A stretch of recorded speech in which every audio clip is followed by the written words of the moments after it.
There's a new bill being considered that would make some changes to Washington's marijuana laws. The bill would raise the tax on marijuana products. The more THC in it, the more it would be taxed.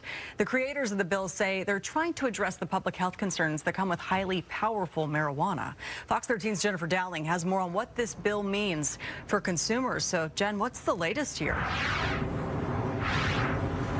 Well, under this new bill, you would be paying more depending on the amount of THC that you purchase. For instance, if you get over 35% of concentration of THC in your purchases, then you would be shelling out more in taxes. We really have kicked up the topicals, helping individuals with some type of pain in their knee and their back. Christian Briggs, the general manager at Euphorium Linwood, says 2023 is off to a good start with a new freezer recently coming in to hold sorbet products for the warmer months. It's a new line that we are going to be bringing in for the summer, and hopefully the launch of that will push us through fall and into winter again. Euphorium carries a wide range of products that contain different levels of THC. With these, you can only get 10 pieces with 10 milligrams of THC in them. So that's already governed. Under new House Bill 1641, taxes on retail purchases could go up based on higher concentrations of THC. Kind of started thinking about who is initiating these bills and what's the purpose. I could say that excessive driving leaves issues with the roadways. So should we tax somebody if they're driving more than what we say is appropriate? I can go next door and get a beverage with 64 grams of sugar in it, okay? Nobody has a problem with that, right?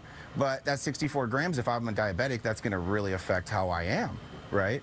So there's all of these issues. Under the new House bill, the cannabis excise tax would be restructured into 3 tax rates based on THC concentration. In the first tier, 37% would be taxed of the selling price on each retail sale of cannabis-infused products, usable cannabis with a THC concentration less than 35%, and cannabis concentrates with a THC concentration less than 35%.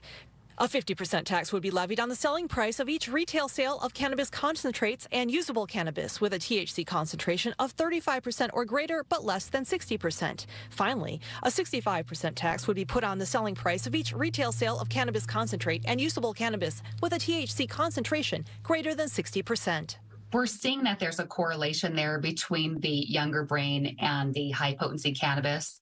Representative Kelly Chambers says one of the motivations behind introducing the tiered tax bill is to protect young people. The idea is that younger people with less disposable income will be deterred from purchasing the high-potency cannabis at higher prices, thereby protecting still developing brains. We've also seen that in the last 10 years since recreational cannabis has been legalized in Washington, that the market has kind of driven the demand for higher potency products. So that's why they're very popular and they're out there. At the same time, we still want to maintain that public safety. These are products that, should not be in the hands of youth, of minors, and that, when used improperly, especially, they can certainly cause harm. But, it definitely gives us a lot of heartburn and worries us that such a high tax, at 60+% on certain products would just feed into the existing black market.